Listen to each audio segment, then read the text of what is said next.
祖ユミルの出現から今日に至るまでどれほどの命が巨人に奪われたことでしょう。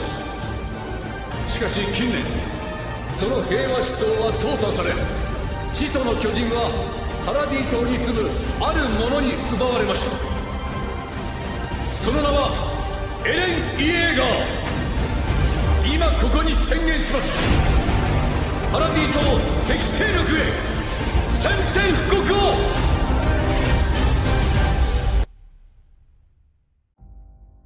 Bonjour à tous, c'est Shay, j'espère que vous allez bien.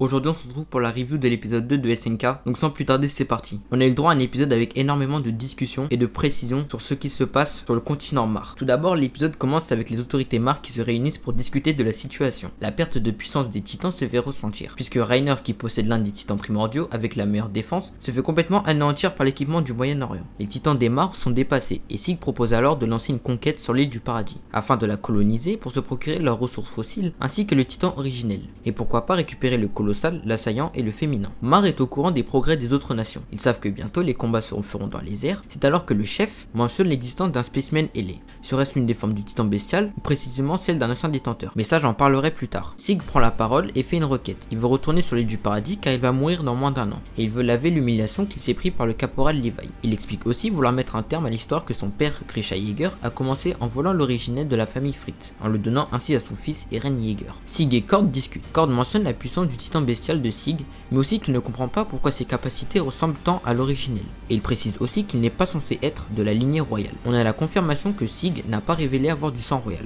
On peut se dire qu'il a voulu se protéger car il savait ce que feraient les Mar en cas de révélation. Il craignait peut-être qu'il se ferait capturer et obligé de faire des enfants pour Mar. Le capitaine Magat demande à Sig pourquoi les navires de reconnaissance ne sont pas revenus. Ce à quoi le bestial répond qu'ils ont probablement été détruits par Eren et Armin. À ce moment-là, dans ma tête, je me suis demandé si ce n'était pas grâce à ces navires qu'ils s'étaient infiltrés, car ils ont très bien pu en voler un, mais dans ce cas, ceux qui surveillent l'océan auraient vu un bateau revenir, à moins que ces derniers ne se sont fait tuer.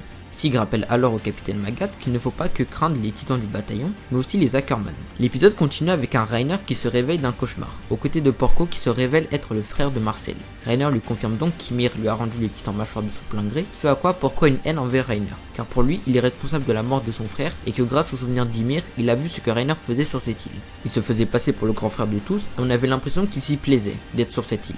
Et que si Porco avait été choisi en tant que réceptable du titan cuirassé, rien de tout cela ne se serait passé. Pieck apparaît pour la première fois sous sa forme humaine et révèle qu'elle a été transformée depuis 2 mois.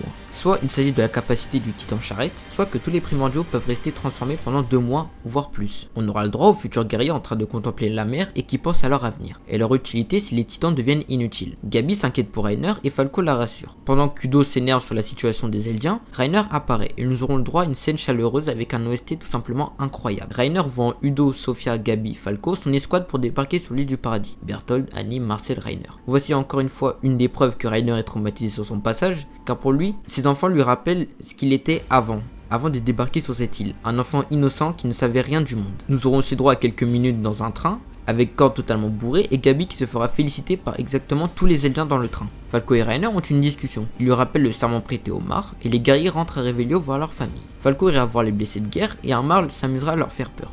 Falco ira donc les rassurer et remettre le brassard à un blessé qu'il avait mis du mauvais côté. Ce blessé a donc déjà été aperçu en train d'observer Reiner. Gabi raconte ses exploits et Reiner raconte son voyage sur l'île du paradis. Il décrit chaque membre du bataillon avec du dégoût pour mentir avec sa famille, mais au fond de lui il les apprécie. Ce à quoi sa mère et Gabi remarquent le changement de Reiner, ce changement brusque après son passage sur l'île du paradis. L'épisode se terminera avec la réunion entre les guerriers. Sig nous révèle que le clan Tybur détient le marteau d'âme, et ce même clan fera une déclaration. Ce clan s'est déjà opposé au roi Fritz, mais pendant que Sig ainsi que ses camarades guerriers sont en train de parler, on a un flash et on voit qu'ils sont espionnés par les autorités Mar, et d'après eux, Sig a eu un mot de trop. L'épisode se termine avec un Reiner qui semble déterminé à retourner sur cette île, mais on peut l'interpréter différemment. Dans cet épisode, j'ai retenu quelques points importants dont j'aimerais parler avec vous. Tout d'abord, la mention du spécimen ailé. Moi je pense qu'il s'agit d'une forme du bestial, ou du moins un prédécesseur de Sig, je m'explique. Comme on a vu dans l'opening 3, le bestial court auprès de plusieurs animaux. On pourrait en conclure que le bestial prendrait forme de l'animal favori du détenteur. Ce à quoi ça expliquerait cette fameuse phrase qu'il y a un spécimen ailé. Un ancien détenteur du titan bestial aurait eu donc une forme avec des ailes. Sig n'a pas révélé avoir du sang royal.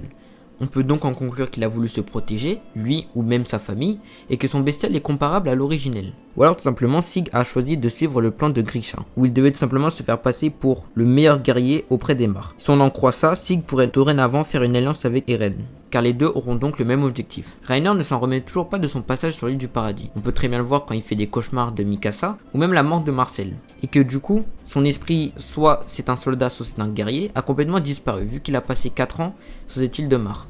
Grâce à l'intervention de Reiner dans le train, Falco est définitivement déterminé à obtenir le cuirassé. On sent depuis quelques épisodes que Falco a des sentiments pour Gabi, notamment quand ils étaient sur le champ de bataille, cette manière de rougir ou autre. Falco veut à tout prix protéger Gabi, c'est pourquoi il est aussi déterminé à obtenir le cuirassé. Il veut la surpasser pour que lui seul soit sacrifié et que Gabi vive longtemps. On aura droit à des scènes de retrouvailles touchantes et humaines. Falco va avoir des blessés et les rassure, et remettra donc le brassard à un blessé. Ce blessé a notamment été beaucoup mis en avant.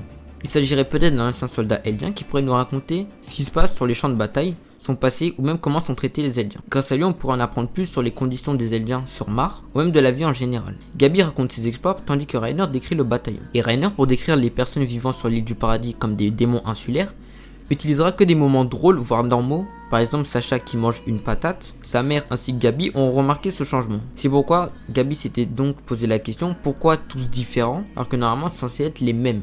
Et à la fin de cet épisode, on a donc l'introduction de la famille Tybur. Ce sont eux qui détiennent le titan marteau d'armes qu'on a pu voir dans le trailer. Et c'est aussi une famille, ou du moins un clan, qui s'est opposé au roi Fritz. On peut donc en conclure qu'ils ont ce titan depuis longtemps, et que logiquement, s'ils ont autant d'importance et de puissance, ce seront eux qui feront la déclaration de guerre. Et voilà, j'espère que cette vidéo vous aura plu. On se retrouve du coup pour la review de l'épisode 3 de SNK. Et sur ce, c'était Shave. Passez une bonne journée et à plus.